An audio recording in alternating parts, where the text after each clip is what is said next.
beautiful. Everything was smooth sailing for Tom and Jackie Hawks. Jackie, hello. Hi, honey. They were exploring the world together. And we got a bunch of dogs. How would you describe them? They're the best example one could ever hope for of how couples should treat each other. They were just totally devoted. The loving couple had worked hard their entire lives, Tom as a probation officer and Jackie as a stepmom to Tom's 2 sons. And when they retired, they bought their dream boat, this 55-foot yacht. This is Captain Tom Hawks. Life couldn't have been better on board the Well-Deserved. They had this beautifully outfitted boat that he'd enhanced in every way. They personally were precious people to talk with. Judy Waitman and Carter Ford moored their boats near the Hawks in the same upscale harbor in ritzy Newport Beach, California. How much did they love boating life and love being on the water? They lived on the boat better than most people can live in a house. The Hawks cruised the most exotic ports of call from California to the Mexican Riviera. We're on our way to Cabo San Lucas today. Little did Tom and Jackie know, soon they would be headed into troubled waters. I'm so glad you could join us on our last voyage on Well-Deserved. And a dangerous transition they never saw coming. I'm so glad I got to know them in a lovely time. And I'm so sad for them, their family. After 2 years of endless vacations, Tom and Jackie's dream is suddenly interrupted in the most wonderful way. There's Grandpa holding his little grandboy. They had a new grandbaby in Arizona. Crime author Caitlin Rother says Tom and Jackie decided to embark on a new journey. They wanted to get back to Arizona and spend time with this little boy. Tom and Jackie put their beloved Well-Deserved up for sale. Did they ever talk about selling the boat? Yes, they had a plan. The plan, instead of paying a hefty commission to a boat broker, they were going to sell the yacht themselves. For Tom and Jackie, the savings of that fee was going to be significant in what they would have left. So they advertised in boating magazines.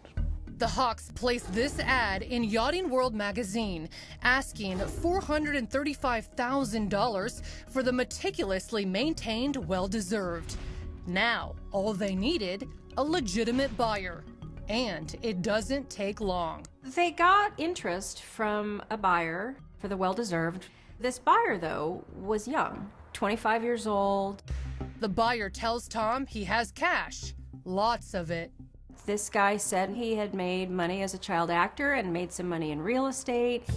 Initially, Tom, the former probation officer, is skeptical. But then the buyer does something that eases both Tom and Jackie's fears. He brought his wife is pregnant, and she brought their little baby daughter in a stroller, and that made Jackie and Tom trust them. The Hawks accept an all-cash offer for their asking price of $435,000 and an additional $15,000 for some personal items. Tom and Jackie celebrate their financial windfall with one last trip on board the Well-Deserved. This is our last trip to the island because we sold the boat. But before the deal is officially sealed, the buyer calls with one more request. A sea trial to inspect the hull and to test the motors. The idea is to take the boat out on a sea trial, and then they're going to come back and finish the deal. Tom and Jackie expect the buyer and his wife to show up, but this time he has a different crew. The buyer comes with a young guy, skinny guy, and a much bigger guy who he says is his accountant. The Hawks are a little suspicious, but agree. Okay, there's the jetty. They cautiously navigate their way out of Newport Harbor and into open waters for one final voyage on the Well-Deserved. Did they call you from the boat and say, hey, just so you know, we're taking Yes. out a prospective buyer? Yes. Carter tells me he made plans to meet up with the Hawks later that night. But as darkness descends over Newport Harbor, he gets a troubling message from Jackie. Hey, Carter, We don't know why we're not back at shore yet. We're still out here on a sea trial, and we really don't know what's happening other than the fact that they're telling us they're still sea trialing the boat. Jackie says they'll let Carter know when they get back to the harbor. The only thing was, they never called. When the sun rises, the well-deserved is moored back in Newport Beach, but Tom and Jackie are nowhere to be found. When they never turned up, it sends chills up the back, of course. This is our last trip to the island because we sold the boat. The last time anyone saw or heard from Tom and Jackie Hawks, they were headed into deep water with the buyer of their yacht, the Well-Deserved. The question was, where are they? The 55-foot yacht is moored back in Newport Harbor, but the Hawks seem to have vanished into thin air. They're not calling their friends, they're not calling their family, they're not answering their cell phones, and, something's wrong. Crime author Caitlin Rother says Tom and Jackie's SUV was also missing. So initially, friends assumed the Hawks took a road trip to celebrate their financial windfall. Maybe they just went up to Santa Barbara, maybe they drove down to Mexico, maybe they turned off their cell phones, they're drinking a margarita someplace and just living it up. But when the Hawks failed to contact anyone for more than a week, the family asked Carter Ford to cruise out to the Well-Deserved and dig around a little. And when Carter steps on board the normally meticulously kept Well-Deserved, his heart sinks. What first alerted you that something was wrong about the boat? And the way it was left, and not only was the boat sloppy, and there was a white towel hanging out the porthole on one side. And what was going through your mind at that point? This does not look good.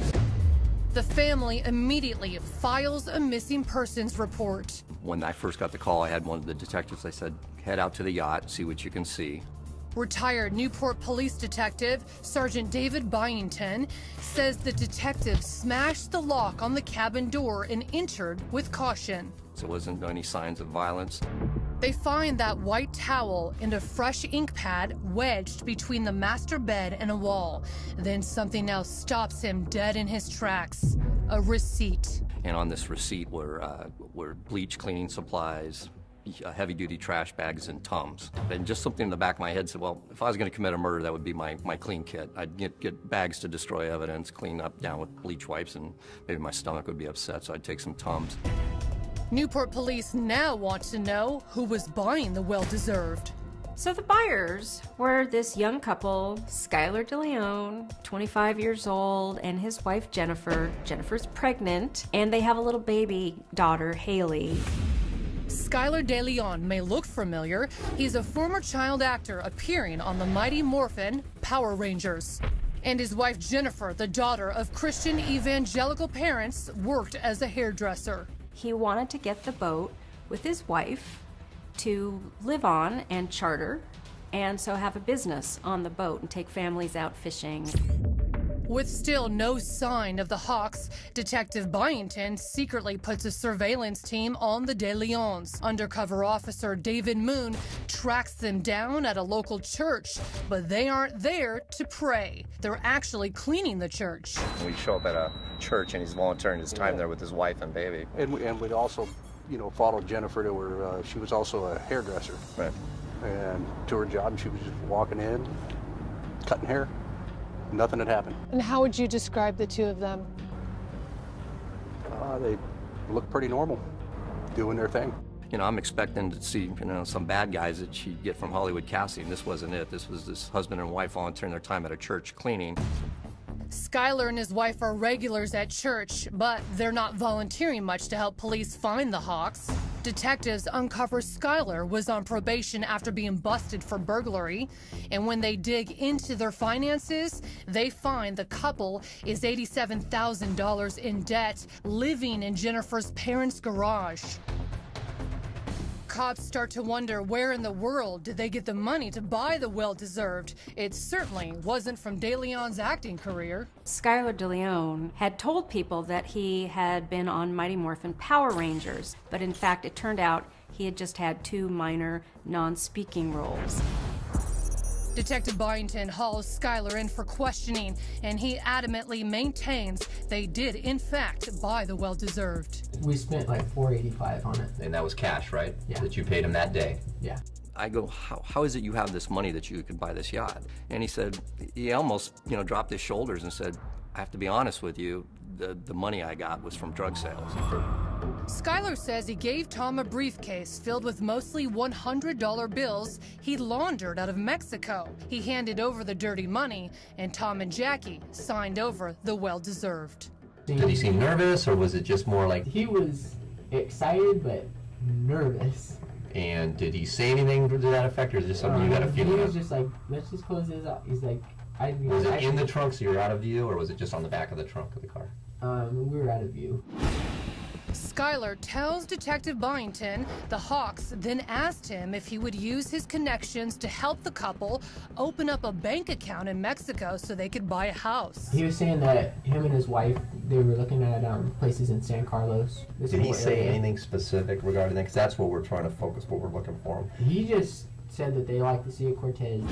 He takes his story one step further, telling Detective Byington Tom and Jackie even signed a power of attorney giving him full access to move all of their money to Mexico. You're telling me that you got these two power of attorneys specifically for that? You didn't embellish it any other way? Nothing like that? As suspicious as it all sounds, the De Leons produce a power of attorney that looks legit. They hand them over to the police, they're signed, everything looks okay. Skyler, you got nothing to do with his disappearance, right? No. And your wife doesn't either? No. Nobody in your family, your dad, nobody, right? Even though the story didn't ring true, my first instincts when I talked to Skyler was that I don't see him doing anything. Adding to Skyler's credibility, cell phone towers show the Hawks' phones were pinging near the Mexican border the morning after they sea trialed the boat with Skyler. Detectives are back at zero and turn to the Hawks' family for help. First priority in life is their safety. The Hawks' son, Brian, is a really good-looking individual, so we put him in front of the cameras on national news for a plea to find this car and his parents. Cops get the hit they've been waiting for, and it's across the border. We finally got a call from an American citizen down in Mexico who said, hey, I'm watching the news right now, and you say you're looking for a car, and I'm looking at it. And my heart was pounding, and sure as hell, here's the Hawks vehicle sitting there. Detectives are staring at Tom and Jackie Hawks' missing SUV. It's spotted outside a house near Ensenada, Mexico. Sure as hell, here's the Hawks vehicle sitting there. Is this the break Newport Beach Detective Sergeant David Byington has been waiting for? The Hawks mysteriously disappeared more than a month ago, last seen heading out to sea on board their yacht, the Well-Deserved. I started thinking to myself, please be the Hawks. A Mexican federale takes the lead and knocks on the door. Detective Byington speaks very little Spanish, but even he understands what the man says. And the gentleman inside the house, he said the name Skyler De Leon. The same Skyler De Leon who bought the Well-Deserved, and he wasn't alone. And then I hear the same Mexican gentleman inside say Jennifer's name. The gentleman at the door is an old surfing buddy and says Skyler gave him the car. After that, De Leon's very pregnant wife, Jennifer, picked him up and drove him back to the States. He swabbed the knobs within the car and ended up hitting Skyler's DNA on a heater knob in there. So it turned out to be amazing. Detectives now believe something bad happened to Tom and Jackie on the Well-Deserved. But what? I mean, everybody's trying to find them. Nobody knows where they are. Orange County District Attorney Matt Murphy smells big trouble. How would you describe this case? Well, this case was uniquely diabolical. Murphy suspects Skyler and possibly his wife Jennifer are both involved in the Hawks' disappearance, but he needs proof. So he circles back to that power of attorney. Skyler told detectives the Hawks willingly signed it, hoping De Leon could help them buy a home in Mexico. They had a durable power of attorney. Yeah. Okay, that makes no sense. No sense. Okay, that would give this young, 22, 23-year-old couple, Strangers to them still access to their bank accounts. Here's the problem. The notary, a woman named Kathleen Harris, tells cops it's the real deal, claiming she witnessed the Hawks signing the papers and personally took the required fingerprints to make the documents legal. She said, I was down there. I saw the transaction. I didn't see how much money was in this suitcase, but she tells the same story that essentially that Skyler told. They also had fingerprints all over the documents. But when cops ask the notary to physically describe Tom and Jackie Hawks, she stumbles. She describes Tom to a T, but she described Jackie as having brown curly hair, which was odd because Jackie, when they moved on to the well-deserved, she cut her long curly hair and she spiked it and dyed it blonde. So that was one of those things that it didn't quite make sense.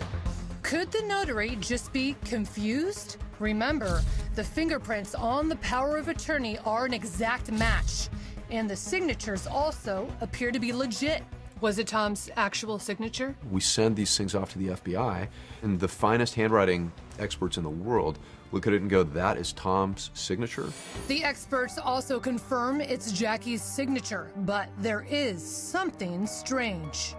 Their last name is Hawks with an S, okay? And she wrote Jackie Hawk, and somebody else came in later and wrote in an S that's inconsistent with her signature. Murphy believes Jackie may have been secretly trying to alert someone they were in deep trouble. She wanted to send a signal to somebody in the future that something here is not right.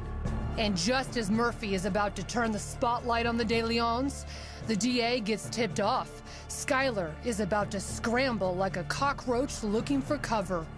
Suddenly, Skyler contacts his probation officer and says, "Can I get permission to leave the country?"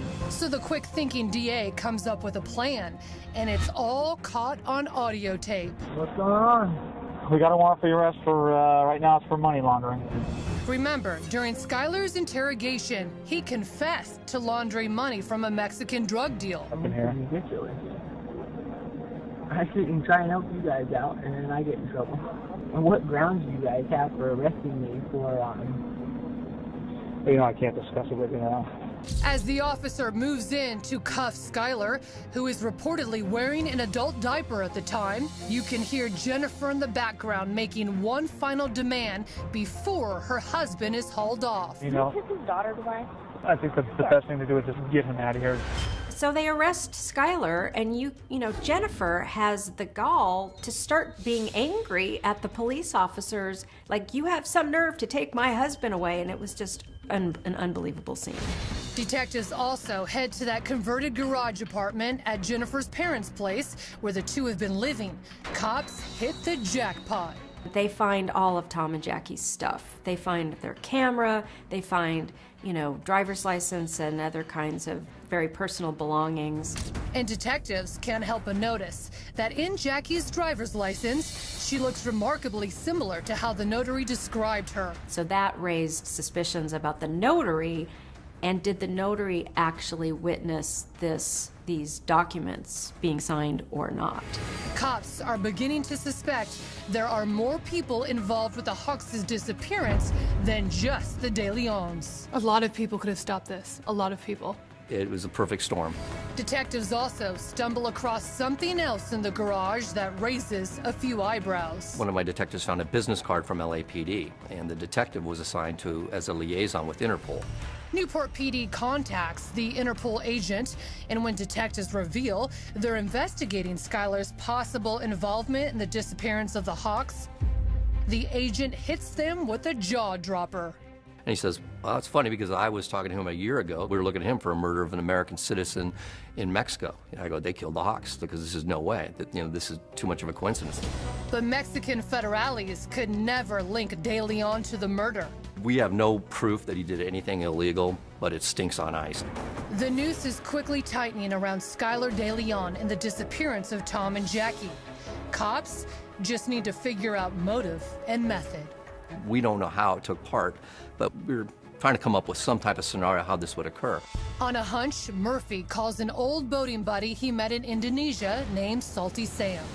I'm like, hey man, what should we be looking for on a boat if we're trying to figure out if there was a murder committed? And without skipping a beat, he said, look for missing anchors. Investigators go back to the ad the Hawks had placed in that yachting magazine.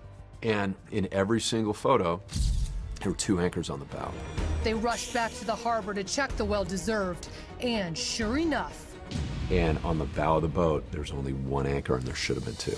Police in Newport Beach, California, are starting to put two and two together in the mysterious disappearance of Tom and Jackie Hawks. And now detectives believe a missing anchor and a missing couple add up to one horrific murder investigation. It's gonna be a great day. Our working theory was, hey, they had him sign the paperwork and they shot him, they threw him overboard. Cops claim Skyler De Leon, who posed as a family man with a baby on the way, is actually a master manipulator. Detectives don't believe De Leon ever intended to buy Tom and Jackie's yacht the well-deserved. Instead, they say he hatched a twisted plan to steal it by murdering the Hawks in cold blood, then dumping their bodies into the Pacific Ocean.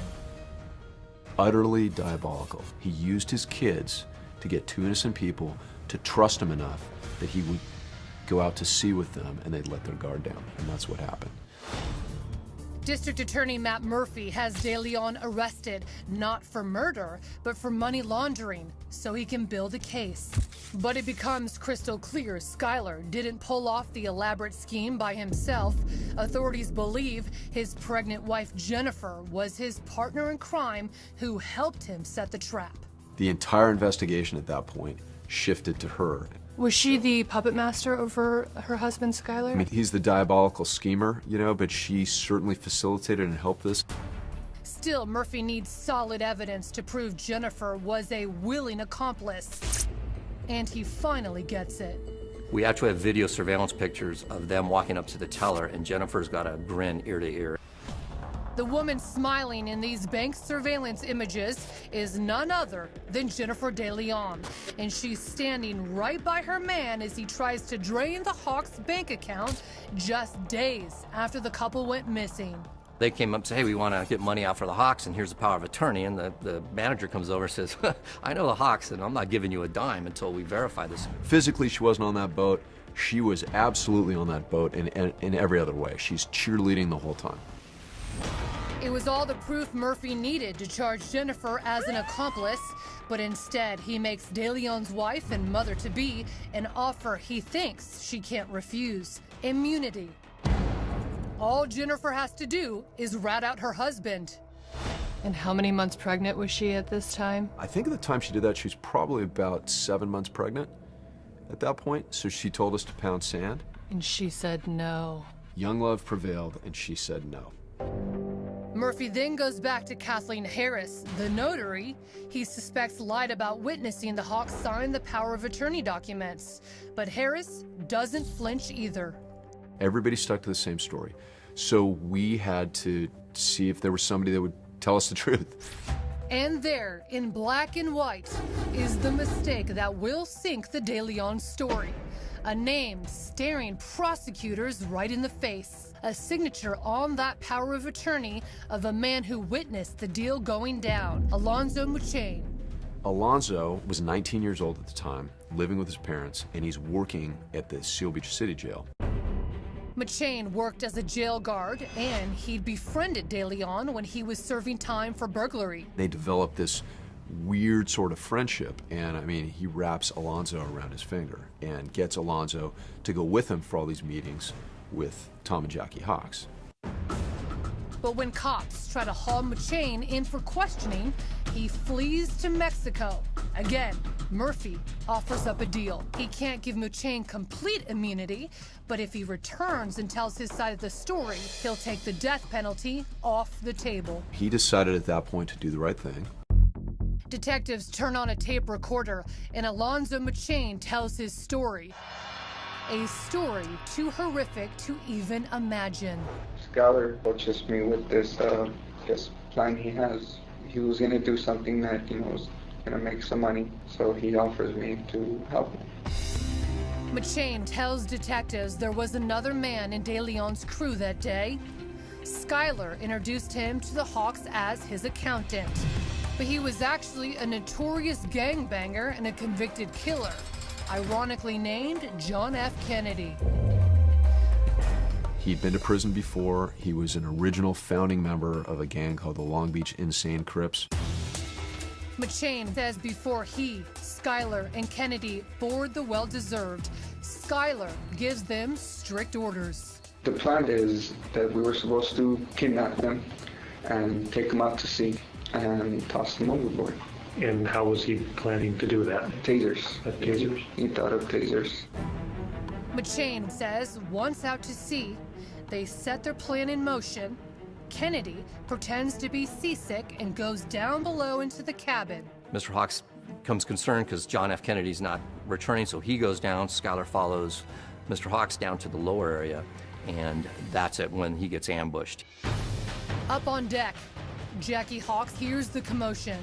She's saying, "Oh, what's going on?" And that's when they were actually holding him down. Then that's when I realized that I had to, hold her. Alonso at that point produces a taser and tasers her. I was able to cuff Mrs. Hawk at this time while I walked her down to the bedroom area where Skyler told me to go get some tape from the engine room. He got the tape and he told me to tape their eyes, tape their mouth. This is the part where Alonso starts to tell us about the story that it did knock me to my knees. Jackie Hawks is crying and screaming through her the piece of cloth over her mouth. And Alonso says the only thing he can see is Mr. Hawks stroking her hand with his fingers, the handcuffed hands, trying to calm her down. And rightly so, because I know Tom Hawks knows what's going to happen. What happened next? They had them one by one go up to the kitchen area where she was first. They had her sign that power of attorney. Skyler would tell them, I'm going to let you go if you cooperate. If you don't, we're going to kill you here. Machain says Skyler then heads to the cockpit and punches coordinates into the GPS to steer straight toward the deepest parts of the ocean near Catalina Island, a place Tom and Jackie had spent so many wonderful times on board the Well-Deserved. Tell me about those moments when she was trying to reconnect that bond with Skyler. She sees Skyler come back up and she says, "Skyler, how could you do this? You brought your wife and baby on the boat. We trusted you." Jackie and Tom, still cuffed and blindfolded, are led to the deck of the boat. Got some rope, brought them to the back, tied them together. Then a sound pierces through the ocean waves, a sound Tom and Jackie had heard hundreds of times. At that point, Skyler disconnects one of the anchors from the bow of the boat, and he drags the chain. So they're inside a fiberglass boat, and he's dragging the chain to the back. He knows that sound. You don't need vision to know that because they're blindfolded. That chain's coming down the side. And she's begging for her life, and she's saying, "I have to see my grandchild one more time. I have to see my grandchild again. I'm too young to die." And Tom was stroking her hand, saying, "It's okay, we're going to be together." So at that point, they know what's going to happen. They're going overboard. I didn't believe what I was looking at. Just pushed them. Tom and Jackie Hawks were kidnapped, taken out to the deepest part of the Pacific on board their beloved yacht, Well-Deserved, handcuffed and tied to an anchor, then thrown overboard. You know, the old conversation we have, as we're kids, what would be the worst way to go? Do you burn to death? Do you freeze to death? Like that conversation that we've all had. The worst way to die is the way Tom and Jackie Hawks died. The brand new grandparents were still alive when the 50-pound anchor plummeted to the bottom of the sea, dragging the helpless couple 3,600 feet straight down. She's crying. How do you cry and hold your breath at the same time? I didn't believe what I was looking at. Just pushed them. Alonso Machain witnessed the inhumanity and unbearable cruelty of Skyler De Leon, the twisted mastermind behind the murders. Skyler picked up this massive anchor and threw it over the side of the boat, and then they have the most horrific death I can imagine. Their bodies were never recovered. Machain, who helped De Leon kidnap the Hawks, is now a witness against him, telling investigators after Skyler threw the Hawks overboard, he started getting rid of any sign of the Hawks. He collected all of Tom and Jackie's personal photographs and tossed them overboard like they were Frisbees. Skyler had no remorse at all. Skyler De Leon is a complete psychopath. Once Skyler got rid of the evidence, Machain tells investigators De Leon and a gang member named John F. Kennedy, who Skyler hired to help carry out the murders, kicked back and started fishing on the way back to harbor in Newport Beach, California. How was Skyler acting, maybe while this was happening? He was calm, like it was the most normal thing. Skyler De Leon, John F. Kennedy, and Alonso Machain are all charged with 2 counts of first-degree murder. But just days later, Jennifer De Leon, Skyler's pregnant wife, is still standing by her man. This is really hard, not having him and having the baby without him, and my daughter misses him. Telling a Los Angeles television station her husband is absolutely innocent. Is he capable of what they say that he has done? Is he capable of killing Thomas and Jackie Hawks? I don't even know how to answer that. But cops have the answer, and Jennifer's not gonna like it. They say not only is Skyler 100% guilty, but she is too. Prosecutors charged Jennifer with 2 counts of murder, claiming she helped carry out the murders from the shore. The motive, clear and simple, the De Leons wanted money. Jennifer De Leon sealed the deal with her children, with her presence. She's a witch. She knew that they had no money, and yet she's going out to meet the people that are selling Skyler this yacht, and she's bringing her child. She might as well tie the anchor to those people and throw them over too. Separate juries hear each case, but they all come back with the same verdict. Guilty. Jennifer De Leon is sentenced to life behind bars. Alonso Machain is given leniency and sentenced to 20 years, and John F. Kennedy is sentenced to death for the double murder. But what about Skyler De Leon? You're not going to believe it. Before his trial even begins, he's hit with a 3rd murder rap. He had not only murdered the Hawks, but he had slit the throat of another American in Mexico a year earlier. Cops say De Leon slit the throat of a man named John Jarvie. The world's most manipulative, evil human convinces John Jarvie that he's got a can't-lose transaction down in Mexico, probably involving drugs, and he can triple or quadruple his money if he'll just give him $50,000 in cash. Prosecutors say there was no deal. The motive for the murder, it was all for fun. They purchased a new car because they wanted something to tool their little brood around in, and he made a bunch of internet purchases, including a $658 piston-driven sex toy. Nearly 5 years after the Hawks were murdered, De Leon faces trial. The verdict, guilty. The sentence, death. That was the motive, right? Just Right. greed. Oh, absolutely. Greed and shortcuts. But was it really all about the cash? Nope. It was really about the change. There was another motive, and it was a primary motive, and that was that Skyler De Leon wanted to get gender reassignment surgery. Author Caitlin Rother, who wrote the book about the Hawks' grisly murder titled Dead Reckoning, says De Leon desperately needed $17,000 to pay for surgery to transition from he to she. He had already put down a $500 deposit on this surgery and had one scheduled for 2 weeks after the Hawks were murdered, but they didn't have the money. Rother knows Skyler De Leon as well as anyone.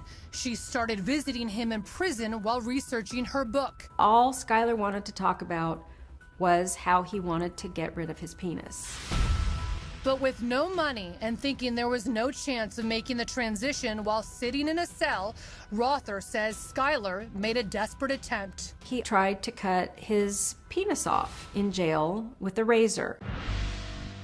But now the state of California is paying for Skyler to transition into a woman. This is how Skyler looks today, sitting in the psych ward on death row at San Quentin. And Skyler is now living as a woman and wants to be called she. What do you think about that? It's ridiculous. I mean, there are legitimate people out there with transgender issues that work their tails off their whole life if they are lucky enough to get a surgery. Skyler doesn't deserve that right. Skyler doesn't get to kill people and then get rewarded, and that's kind of the way it feels. The former detective does have sympathy, not for Skyler, but for Skyler's victims. How would you remember the Hawks? I love their family because they're genuinely good people. They weren't putting on an act with my detectives. I look at the Pacific Ocean and I think of them every time. This is Captain Tom Hawks, and well deserved out.